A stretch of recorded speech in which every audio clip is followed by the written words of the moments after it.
আজি হতে শতবর্ষ পরে কে তুমি পড়িছ বসি আমার কবিতাখানি কৌতূহল ভরে। আজ থেকে শতবর্ষ পরে না, 163টা বছর পেরিয়ে গেছে। 1861 সালের 7ই মে থেকে আজকে 2024 সালে 163 বছর পরে বাঙালির হৃদয়ে, বাঙালির চিন্তায়, বাঙালির মননে রবীন্দ্রনাথ ঠাকুরকে নিয়ে শুধু কৌতূহল না, রবীন্দ্রনাথ ঠাকুর আমাদের জীবন এবং জীবনের বাইরের সমস্ত কিছু পর্বে খুব বেশিভাবে উপস্থিত আছেন। আজকে রুবারু টিভির পক্ষ থেকে আমাদের এই কবি প্রণাম অনুষ্ঠানে আমি অনঙ্গজিৎ আপনাদের সকল দর্শককে আমার আন্তরিক অভিনন্দন জানাচ্ছি এই বিশেষ এপিসোডে। আজকে আমার সঙ্গে উপস্থিত আছেন বিশিষ্ট রবীন্দ্র গবেষক ডক্টর দেবযানী দে। ডক্টর দেবযানী দে তার বিভিন্ন পুস্তকে রবীন্দ্র সাহিত্য, রবীন্দ্র চর্চা এবং রবীন্দ্র দর্শনের উপর আলোকপাত করেছেন, তার মতামত ব্যক্ত করেছেন। শুধু বইয়ের মধ্যে সীমাবদ্ধ না, ডক্টর দেবযানী দে ভারতের বাইরেও অন্যান্য বিশ্ববিদ্যালয়ের আমন্ত্রণে সেখানে তার মতামত, তার বক্তৃতা সেখানে গিয়ে রেখেছেন। আমরা রুবারু টিভির পক্ষ থেকে আজকের এই বিশেষ অনুষ্ঠানে ডক্টর দেবযানী দেকে আন্তরিক শ্রদ্ধা এবং স্বাগত জানাচ্ছি। নমস্কার। নমস্কার দেবযানী দি, আজকের এই অনুষ্ঠানে আসার জন্য আপনাকে অনেক ধন্যবাদ। দেবযানী দি, আমি বললাম যে রবীন্দ্রনাথের কবি প্রণামের অনুষ্ঠানে আজকে আমরা মিলিত হয়েছি রুবারু টিভির পক্ষ থেকে। আপনাকে প্রথমে একটা গল্প বলি, গল্প মানে আমার নিজের চোখে দেখা ঘটনা। বিশিষ্ট সাংবাদিক পঙ্কজ সাহা দূরদর্শনে এই 25শে বৈশাখের পূর্ববর্তী সময়ে একটি অনুষ্ঠান করেছিলেন। অনুষ্ঠানের মূল বিষয় এটা ছিল যে বিভিন্ন ধরনের মানুষ, বিভিন্ন শ্রেণীর মানুষ, তাদের কাছে দুটো প্রশ্ন তিনি করেছিলেন। একটা হচ্ছে রবীন্দ্রনাথের কোনো কাব্যগ্রন্থ বা কোনো লেখা তারা পড়েছেন কিনা, 2 নম্বর হচ্ছে যদি পড়ে থাকেন তাহলে কি পড়েছেন। তা আমার এক বিচিত্র অভিজ্ঞতা হয়েছিল যখন দূরদর্শনে এই অনুষ্ঠানটা দেখেছিলাম। সেটা হচ্ছে যে কলেজ পড়ুয়া দুটি ছাত্র, তাদের কাছে যখন পঙ্কজবাবু গিয়ে প্রশ্ন করলেন যে তোমরা রবীন্দ্রনাথের কি বই পড়েছ, তারা উত্তর দিয়েছিল পথের পাঁচালী। এই অনুষ্ঠানে আমার প্রথম প্রশ্ন হচ্ছে যে আচ্ছা, রবীন্দ্রনাথের যে কবি প্রণামের বিভিন্ন অনুষ্ঠান হয়, রবীন্দ্র জয়ন্তী হয়, মাল্যদান কর্মসূচি হয়, পাড়ায় পাড়ায় রবীন্দ্র জয়ন্তী হয়, এটা কি শুধুই আনুষ্ঠানিকতা বা বাঙালির হুজুগ? আমার মানে প্রশ্নটা হচ্ছে যে সাধারণ মানুষের দৈনন্দিন জীবন, যন্ত্রণা, চিন্তা, মনন, এই সবগুলোর মধ্যে তো রবীন্দ্রনাথ ঠাকুর ওতপ্রোতভাবে যুক্ত। সেইটা কতটা মানুষের কাছে গেছে, তারা কিভাবে রবীন্দ্রনাথ ঠাকুরের বিভিন্ন কাব্যগ্রন্থ বলুন, উপন্যাস বলুন, ছোট গল্প বলুন বা কবিতা বলুন, আত্মস্থ করেছে বা অ্যাসিমিলেট করেছে, আপনার এই সম্পর্কে যদি একটু আলোকপাত করেন। এখন এই মানে প্রশ্নের অবতারণা হলো, সেখানে দুটো ভাগ আমার মনে হচ্ছে। একটা হচ্ছে এই প্রতি বছর 25শে বৈশাখের জন্মোৎসবের যে উৎসব, যে অনুষ্ঠান, সেটাকে শুধুমাত্র আনুষ্ঠানিকতা, এটা একটা ভাগ। আরেকটা হচ্ছে এর মানে কতটা অ্যাসিমিলেট করেছে, মানে রবীন্দ্রনাথ আজ কতটা প্রাসঙ্গিক, এইটা একটা। তো শেষ যেটা, এটা কি শুধুই আনুষ্ঠানিকতা, এই যে উত্তর, এটা কিন্তু মানে প্রথমেই বলা চলে যে হ্যাঁ, এটা প্রথম থেকে হয়নি, এখন কিন্তু এটা আনুষ্ঠানিকতাই হোক অথবা আচার সর্বস্বতাই হোক, মানে এইরকম আর কি একটা ব্যাপার। রবীন্দ্রনাথ শুধু ব্যক্তি বিশেষ নয়, রবীন্দ্রনাথ মানে একটা ভাবনা, একটা দর্শন। মানে সেটা কিন্তু জীবনের প্রত্যেকটা দিককে ছুঁয়ে ছুঁয়ে যায়, প্রত্যেকটা দিককে স্পর্শ করে করে যায়। সেখানে আমাদের ওই জীবন যন্ত্রণা, যেটাই মাত্র আপনি বললেন, জীবন যন্ত্রণা, শিক্ষা, স্বাস্থ্য এবং রাজনীতি এবং অন্যান্য অনেক ব্যাপার। তো সমস্ত কিছু ছেড়ে যদি আমরা রবীন্দ্র জন্মোৎসব মানে নাচ গানের উপরে যদি সেটা কেন্দ্রীভূত করে রাখি, তাহলে তো সেটা ব্যর্থ হতে বাধ্য। রবীন্দ্রনাথ মানে তো শুধু নাচ নয়, রবীন্দ্রনাথ মানে তো শুধু নৃত্যনাট্য নয়, এবং শুধু রবীন্দ্রসঙ্গীত নয়। হ্যাঁ, নিশ্চয়ই সেটা একটা গুরুত্বপূর্ণ অঙ্গ, অবশ্যই, কিন্তু শুধু তো সেটা নয়। তাহলে আমি যদি সমস্তটা বাদ দিয়ে 25শে বৈশাখ মানে কিছু ওই একই নৃত্যনাট্য, একই গান, তবুও আমরা যখন ছাত্রী ছিলাম, আমাদের ছোটবেলায় তার একটা মাধুর্য ছিল, একটা আভিজাত্য ছিল, সেই নাচ গানের অনুষ্ঠানের যে চেহারা, তার একটা আভিজাত্য ছিল। এখন তো কিছুই নেই, এখন তো শুধু আত্মবিজ্ঞাপন। সেটা কি প্রণাম হয় নাকি? সেটা কি রবি প্রণাম হয় নাকি? সেটা কবি প্রণাম হয়? কখনোই না। নিজেকে নিজে প্রণাম, মানে তাও হয়তো আমরা নিজের আত্মমর্যাদা বোধ নেই, আমরা নিজেকে প্রণাম করতে পারি না। রবীন্দ্র দর্শন মানে একটা মানব চেতনা, মানব দরদি একটা ব্যাপার, মানে ওই জনমুখীনতা, এক কথায় যেটা বলা যায়। মানে আপনি যেটা বলতে চাইছেন, আপনার কথা থেকে আমি যেটা বুঝতে পারলাম, যে রবীন্দ্রনাথকে স্মরণ করার থেকে একটা আনুষ্ঠানিকতা, একটা মানে কনভেনশনাল একটা রবীন্দ্র জয়ন্তী করতে হবে, এটাই মুখ্য বিবেচ্য বিষয় হয়ে ওঠে। মানে রবীন্দ্রনাথের যে দর্শন বা তার মানবতা বোধ বা তার সাধারণ জীবন থেকে যে শিক্ষা গ্রহণের সেই বিষয়টা অনেকটাই অনুপস্থিত থাকে, এটাই আপনি মূলত বলতে চাইছেন। হ্যাঁ। আচ্ছা, দেবযানীদি, আপনার কাছে আমার পরবর্তী যে প্রশ্ন সেটা হচ্ছে যে রবীন্দ্রনাথকে আমরা বিশ্বকবি বলে আখ্যায়িত করি।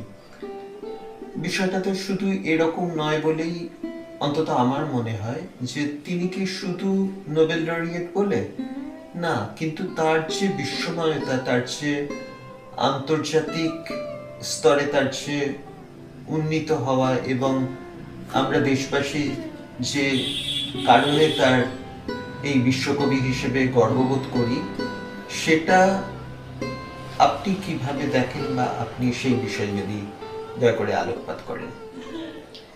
প্রথম কথা, হ্যাঁ, রবীন্দ্রনাথ তো নোবেল পুরস্কার পেয়েছিলেন, কিন্তু শুধু তার জন্য তিনি বিশ্বকবি তিনি নন, এটা আমার উপলব্ধি, একেবারেই ব্যক্তিগত উপলব্ধি। রবীন্দ্রনাথের যে চেতনা, সেটা স্বদেশ, স্বজাতি, সেটাকে অতিক্রম করে সেই চেতনাটা বিশ্ব চেতনায় ছড়িয়ে গিয়েছিল।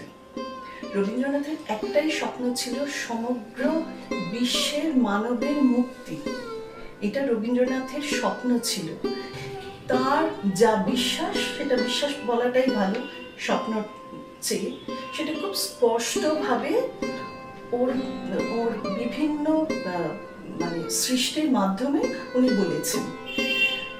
নাটকে বলেছেন, সাহিত্যে বলেছেন, এবং প্রবন্ধে তো বটে, গানেও কিছু আছে। তবু গানে খানিকটা রোম্যান্টিসিজম সেটা আছে, কিন্তু অন্য সমস্ত কিছুতে তার যে বিশ্বময়তা, বিশ্ব চেতনা, সেটা কিন্তু প্রতিফলিত। তিনি বিশ্বকবি কেন? প্রথমে উনি 1901-এ আশ্রম বিদ্যালয় প্রতিষ্ঠা করলেন। তারপরে 1918-তে বিশ্বভারতীর ভিত্তি প্রস্তর সেটা স্থাপিত হলো। সেই যে বিশ্ববিদ্যালয়টা উনি করলেন, তার নাম দিলেন বিশ্বভারতী। সেখানে উনি কি বললেন, এটার কেন আমি নাম দিলাম বিশ্বভারতী? সারা বিশ্ব এখানে একটা জায়গায় একটা নীড়ের মতন থাকবে, এবং সেখানে উনি সারা বিশ্ব থেকে সমস্ত দিকপাল স্কলারদের আহ্বান করলেন, এবং তারা নিজেদের দেশের রবীন্দ্রনাথের আহ্বানে তারা এলেন। রবীন্দ্রনাথ এটা সবসময় বলেছিলেন যে অধ্যাপক হবে আগে নিজেরা অধ্যয়ন করো, তারপরে ছাত্রছাত্রীদের পঠন পাঠনে সাহায্য করো। তো সুতরাং বিশ্বময়তা তো তার প্রকৃতির মধ্যেই আছে। তার প্রথমে হচ্ছে বিশ্বভারতী, এবং বিশ্বভারতী অনেকেই জানে দুটো তার উইং, একটা হচ্ছে শান্তিনিকেতন, একটা হচ্ছে শ্রীনিকেতন। শ্রীনিকেতনে গ্রামোন্নয়ন, পল্লীর সেবা, একেবারেই যাকে সেবা বলে আক্ষরিক অর্থে, সেইটা করা হয়েছে। বিশ্বকবি তার যে কবিতা, তিনি তো শুধু দেশের জন্য, বাঙালির জন্য লেখেননি, উনি তো সারা পৃথিবীর জন্য লিখেছেন। এবং তার যে আন্তর্জাতিকতা, আন্তর্জাতিক মানসিকতা, সেখানে কিন্তু কোনো খাত ছিল না। উগ্র জাতীয়তাবাদ প্রথম থেকে উনি তীব্র ভাষায় প্রতিবাদ করেছেন, শুধু পরিহার করেনি, চুপ করে আমি পরিহার করলাম সেখানে, সেরকম নয়। উনি অত্যন্ত নির্ভীক ছিলেন, উনি কনফ্রন্টেশনে যেতে মোটেও ভয় পেতেন না, এবং উনি জাতীয়তাবাদকে একেবারেই যে পরিহার করেছেন তা না, জাতীয়তাবাদকে উনি প্রশ্রয় দিয়েছেন ততক্ষণ পর্যন্ত যতক্ষণ জাতীয়তাবাদ স্বদেশের মঙ্গলের জন্য, জাতির মঙ্গলের জন্য কাজ করেছে। যখনই উনি দেখেছেন উগ্রতা আসছে, তখনই কিন্তু সেখানে উনি প্রতিবাদ করেছেন, এবং ওনার পাশে কেউ ছিল না তখন, কংগ্রেসের যারা নেতা কি আর উনি কিছু, রবীন্দ্রনাথ কিছু করতেন না, কোনো বদার করতেন না যে কে ওর পাশে আছে কে নেই। উনি লিখিতভাবে সেইটা করেছেন, সেটা সারা পৃথিবী জেনেছে। উনি গান্ধীজির অহিংস যে আন্দোলন, সেটাকেও কিন্তু উনি মোটেও সমর্থন করেনি, অসহযোগ আন্দোলন এটাকে সমর্থন করেনি, যদিও শ্রদ্ধা প্রীতির কোনো খাত ছিল না। কিন্তু যখন উনি রাশিয়াতে গেলেন, রাশিয়াতে তো রক্তক্ষয়ী বিপ্লব হলো, সেখানে উনি তো আমরা তো সকলেই জানি রাশিয়ার চিঠি, এবং কিভাবে প্রশংসা করেছে। তো সেইখানে দেখতে হবে যে একটা লোকের, মানুষের আন্তর্জাতিকতা, সেইখানে সাজাত্যবোধকে, জাতীয়তাবাদী উনি ছিলেন, কিন্তু জাতীয়তাবাদকে উনি অতিক্রম করে গিয়েছিলেন আন্তর্জাতিকতায়। সেখানেই ওনার বিশ্ব কবির কি বিশ্ব মানবতার পরিচয়, এটাই আমার মনে হয়।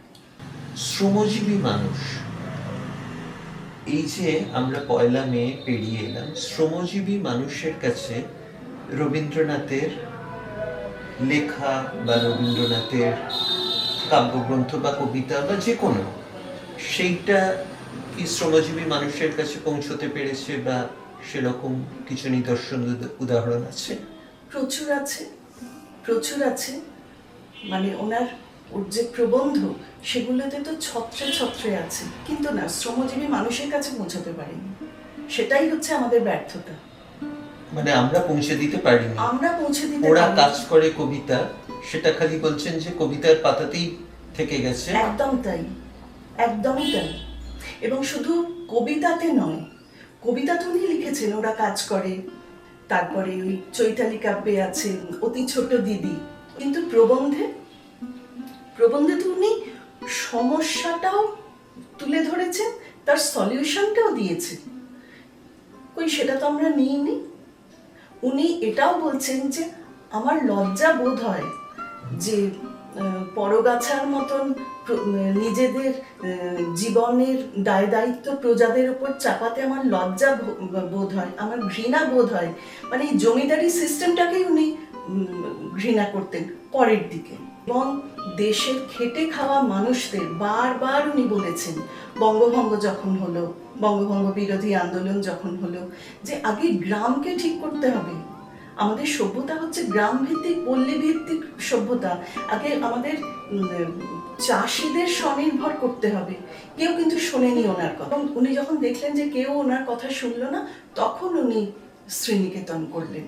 উনি নিজে হাতে কলমে কাজ করে দেখিয়ে দিয়েছেন যে এটা ওনার ওই কবির কল্পনা নয়।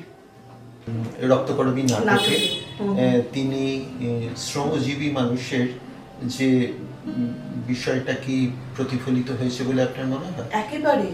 ওই যে নম্বর দেওয়া, প্রত্যেকটা মানুষের পিঠে নম্বর সেঁটে দেওয়া, তার মানেই তো তার মানবিকতাটাকে পদদলিত করা হচ্ছে।